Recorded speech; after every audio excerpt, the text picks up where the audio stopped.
Belén, Palestina.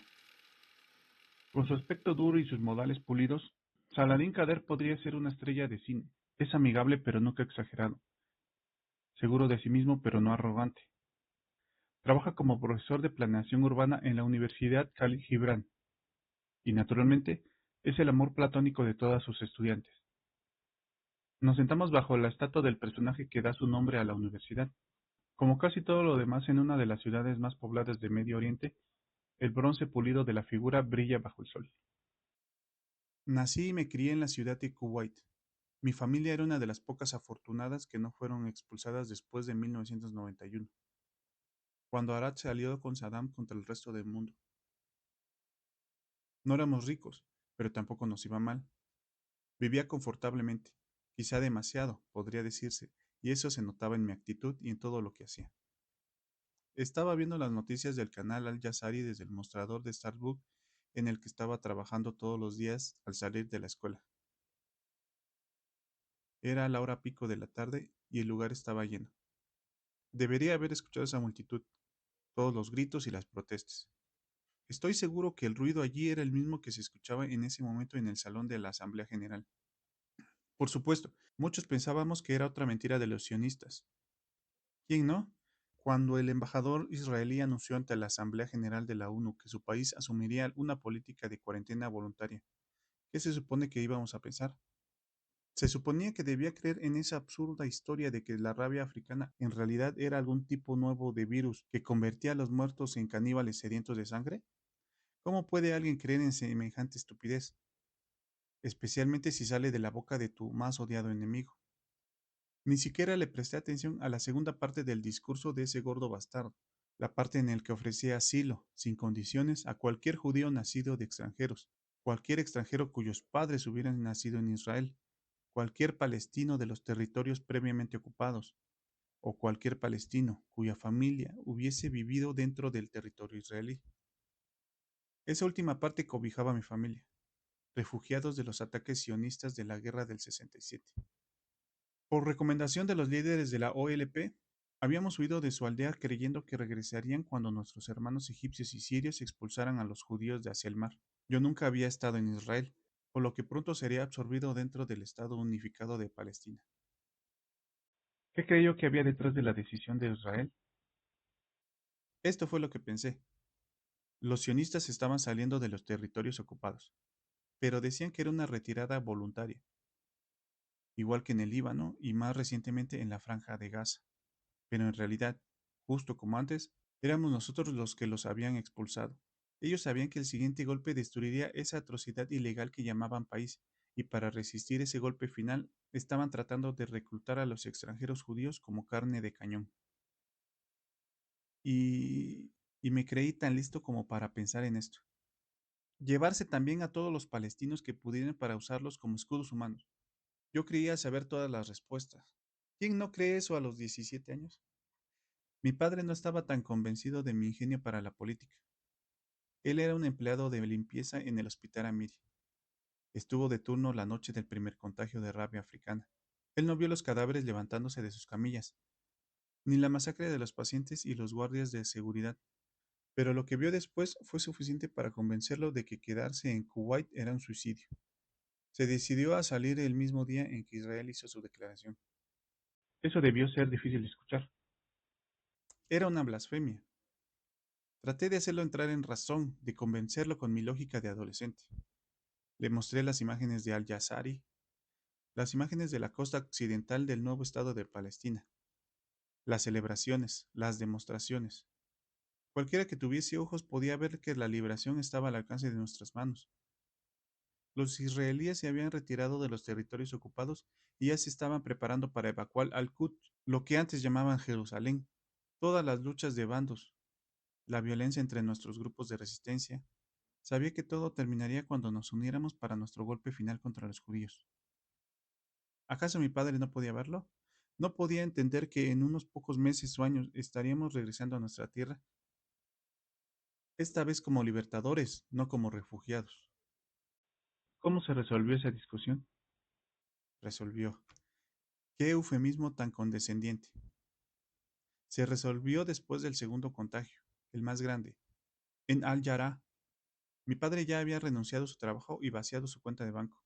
Todo nuestro equipaje estaba empacado, los tiquetes confirmados. La televisión sonaba en el fondo, algo sobre las fuerzas antimotines de la policía cercando una casa. No se podía ver a qué le estaban disparando. El informe oficial culpaba de la violencia a unos extremistas pro-occidentales. Mi padre y yo estábamos discutiendo, como siempre. Estaba tratando de convencerme de lo que había visto en el hospital, de que para cuando nuestros líderes se dieran cuenta del peligro sería demasiado tarde para todos nosotros. Yo, por supuesto, le reproché su ignorancia y su deseo de abandonar la lucha. ¿Qué más podía esperar de un hombre que se había pasado toda la vida limpiando los retretes de un país que trataba a nuestra gente tan mal como a los inmigrantes filipinos? Él no veía las cosas en perspectiva, había perdido su orgullo. Los sionistas le ofrecían promesas vacías de una mejor vida, y él estaba lanzándose tras ellos como un perro tras las sobras. Mi padre trató, con toda la paciencia que pudo reunir, de hacerme ver que él no sentía más amor por Israel que cualquiera de los mártires de Al-Aqsa, pero parecía ser el único país que se estaba preparando para la catástrofe que se avecinaba, el único que estaba dispuesto a recibir a nuestra familia. Me reí en su cara, luego solté la bomba, y que ya estaba esperando el email del agente de reclutamiento que operaba en Ciudad de Kuwait. Le dije a mi padre que podría largarse y trabajar como una puta en Yehud, si eso es lo que quería, pero que la próxima vez que nos viéramos sería cuando yo lo rescatase del campo de prisioneros. Me sentí muy orgulloso de mis palabras y pensé que me había escuchado como un héroe. Lo miré a los ojos, me levanté de la mesa e hice mi última declaración. Los seres peores para Alá son los que, habiendo sido infieles en el pasado, se obstinan en su incredulidad. La mesa del comedor quedó en silencio. Mi madre clavó sus ojos al piso y mis hermanas se miraron entre sí. Lo único que escuchaba era la TV, las palabras desesperadas del reportero en vivo, diciéndole a todo el mundo que conservara la calma. Mi padre no era un hombre grande. Para entonces, creo que yo era más grande que él. Nunca antes lo había visto enojado y creo que nunca lo vi levantar su voz. Pero vi algo en sus ojos, algo que no pude reconocer, y de pronto lo tuve sobre mí, un torbellino de rayos que me arrojó contra la pared y me golpeó tan fuerte que mi oído izquierdo quedó silbando. ¡Vas a ir! Gritó mientras me agarraba por los hombros y me golpeaba una y otra vez contra la pared de aglomerado. Yo soy tu padre. Me obedecerás. Su siguiente golpe nubló toda mi visión. Te irás con toda tu familia o no saldrás vivo de este cuarto. Más gritos, agarres, golpes y empujones. No entendía de dónde había salido ese hombre. Ese león que había reemplazado a mi dócil y frágil excusa de padre. Un león que protegía a sus cachorros. Él sabía que el miedo era la única arma que le quedaba para salvar mi vida. Y si yo no le temía a la plaga, maldita sea, iba a temerle a él. ¿Y funcionó? Valiente mártir que resulté. Creo que estuve llorando todo el camino hasta el Cairo. ¿El Cairo? No había vuelos directos desde Israel hasta Kuwait, ni siquiera desde Egipto, desde que la Liga Árabe impuso sus restricciones de viaje. Teníamos que volar desde Kuwait hasta el Cairo y luego tomar un autobús a través del desierto de Sinaí hasta el cruce de Taba. Cuando nos acercábamos a la frontera, vi la pared por primera vez. Todavía no estaba terminada. Eran solo unas barras de acero levantándose desde unos cimientos de concreto. Yo había oído sobre el infame cerco de seguridad. ¿Qué ciudadano del mundo árabe no lo había oído? Pero siempre había pensado que solo rodeaba la costa occidental y la franja de Gaza. Allá afuera, en medio de aquel desierto, eso solo confirmaba mi teoría de que los israelíes estaban preparándose para un ataque a lo largo de toda su frontera. Muy bien, pensé. Los egipcios por fin volvieron a descubrir dónde están sus pelotas. En Taba, nos bajaron del autobús y nos ordenaron que camináramos en fila, junto a unas jaulas que encerraban a unos perros muy grandes y de aspecto feroz. Pasamos uno por uno. Un guardia fronterizo, un africano negro y flaco. Yo no sabía que había negros judíos. Nos hacía señas con la mano. Esperen ahí, dijo en un árabe casi irreconocible. Luego, usted, venga.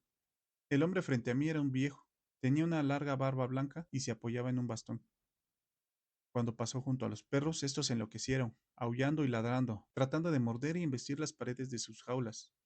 Instantáneamente, dos tipos grandes en ropa de civil se pusieron al lado del viejo, diciéndole algo al oído y llevándoselo lejos. Pude ver que el viejo estaba herido. Su dishyasha estaba rasgado a la altura de la cadera, con una mancha marrón de sangre. Con toda seguridad, esos hombres no eran médicos, y la camioneta negra y sin distintivos a la que lo llevaron no era ninguna ambulancia. Malditos, pensé mientras los familiares del anciano lo reclamaban llorando. Están descartando a los que son muy viejos o enfermos como para serles útil. Luego fue nuestro turno de pasar por el camino de los perros. No me ladraron a mí ni al resto de mi familia. Creo que uno de ellos sacudió la cola cuando mi hermana le extendió la mano. Sin embargo, el hombre que pasó después de nosotros, otra vez los ladridos y aullidos, y otra vez los tipos de civil. Volteé para mirarlo y me sorprendí al ver un hombre blanco, americano quizá, o canadiense. No, tenía que ser americano. Su inglés era muy ruidoso. Vamos, estoy bien, gritó mientras forcejeaba. Vamos, hombre, ¿qué pasa? Iba bien vestido, de traje y corbata, y una maleta que le hacía juego, la cual fue arrojada a un lado cuando comenzó a luchar con los israelíes. Vamos, hombre, no te metas conmigo. Soy uno de ustedes. Vamos. Se le rompieron los botones de la camisa, revelando un vendaje cubierto de sangre alrededor de su vientre. Seguía gritando y pateando cuando lo metieron detrás de la camioneta. No entendía. ¿Por qué esas personas? Era claro que no se trataba de un árabe, y ni siquiera por estar herido. Vi a varios refugiados con heridas graves que pasaron tranquilamente sin ser molestados por los guardias. Los escoltaron hasta unas ambulancias. Ambulancias de verdad, no las camionetas negras. Sabía que tenía algo que ver con los perros. ¿Estaba detectando infecciones de rabia? Eso era lo que tenía más sentido. Y esa siguió siendo mi teoría durante el cautiverio en las afueras de Yeroham. El campamento de reubicación. Reubicación y cuarentena. En esos días yo lo veía solo como una presión. Era exactamente lo que me había imaginado que nos pasaría. Las tiendas, el hacimiento, los guardias, el alambre de púas y el ardiente y mortal sol del desierto de Negev. Nos sentíamos como prisioneros. Éramos prisioneros. Y aunque nunca tuve el coraje de decirle a mi padre, te lo dije, él podría leerlo claramente en mi expresión de amargura. Lo que nunca imaginé fueron todos esos chequeos médicos, todos los días, y por todo un ejército de personal médico. Sangre, piel, pelo, saliva, incluso orina y heces. Era agotador, humillante. Lo único que lo hizo soportable, y probablemente lo que evitó un motín general entre los musulmanes detenidos, fue que casi todos los médicos y enfermeras que realizaban los exámenes eran también palestinos. Los exámenes de mi madre y mis hermanas los realizó una mujer, una americana de un lugar llamado Jersey City. El hombre que nos examinó era de Jabaliza, en Gaza, y él mismo había estado allí detenido solo unos meses antes. Todo el tiempo nos decía, tomaron la decisión correcta al venir aquí. Ya lo verán. Ya sé que es difícil, pero verán que es la única salida. Nos dijo que todo era verdad, todo lo que los israelíes habían dicho. Todavía no era capaz de creerle, a pesar de que una parte de mí quería hacerlo. Estuvimos en Yeroham por 3 semanas, hasta que nuestros documentos fueron procesados y nuestros exámenes médicos dieron el resultado que buscaba. Usted sabe cómo era. En todo ese tiempo ni siquiera miraron nuestros pasaportes, con todo lo que había trabajado mi padre para que nuestros documentos oficiales estuviesen en orden. Creo que eso era lo que menos les importaba, a menos que el Ministerio de Defensa israelí o la policía lo estuviesen buscando a uno por actividades previas no kosher. Lo único que importaba era el estado de salud. El Ministerio de Desarrollo Social nos entregó vales para adquirir una vivienda subsidiada, educación gratuita y un trabajo para mi padre con un salario suficiente para sostener a toda su familia. Es demasiado bueno para ser verdad, pensé mientras subíamos al autobús rumbo a Tel Aviv. El martillo caerá sobre todos nosotros en cualquier momento. Y lo hizo cuando llegamos a la ciudad de Beersheba. Yo estaba dormido y no escuché los disparos, ni vi cuando el parabrisas se rompió en 1000 pedazos. Me desperté al sentir el autobús sacudiéndose sin control. Chocamos contra el costado de un edificio. La gente gritaba, vidrios y sangre regados por todas partes. Toda mi familia estaba cerca de una salida de emergencia. Mi padre expulsó la puerta de una patada y nos empujó hacia la calle. Había disparos. Parecían salir de todas las puertas y las ventanas. Pude ver que eran soldados contra civiles, esos últimos con armas y bombas hechizas. Por fin, pensé. Mi corazón quería saltar de mi pecho. Ha comenzado la liberación. Antes de que pudiese hacer algo, antes de poder unirme a mis compatriotas en batalla. Alguien me agarró por la camiseta y me empujó a través de las puertas de un Starbucks. Fui arrojado al piso, a un lado de mis familiares. Mis hermanas lloraban mientras mi madre trataba de cubrirlas con su propio cuerpo. Mi padre tenía una herida de bala en el hombro. Un soldado del ejército israelí me empujó contra el suelo, manteniendo mi cabeza alejada de la ventana. Me hervía la sangre. Comencé a buscar cualquier cosa que pudiera ser usada como arma, quizá hasta un trozo de vidrio para clavárselo a ese maldito Yehud. De repente, una de las puertas traseras del Starbucks se abrió. El soldado volteó hacia ella y comenzó a disparar. Un cuerpo ensangrentado cayó al suelo justo frente a nuestros ojos, y una granada salió rodando de su temblorosa mano. El soldado agarró la bomba y trató de arrojarla a la calle. Explotó en el aire. Su cuerpo nos protegió de la explosión. Cayó sobre el cuerpo de mi compatriota árabe asesinado, excepto que no era un árabe. Cuando mis lágrimas se secaron, vi que en la cabeza traía unos payot y una yarmulka, y un tzitzí ensangrentado colgaba a un lado de sus pantalones desgarrados.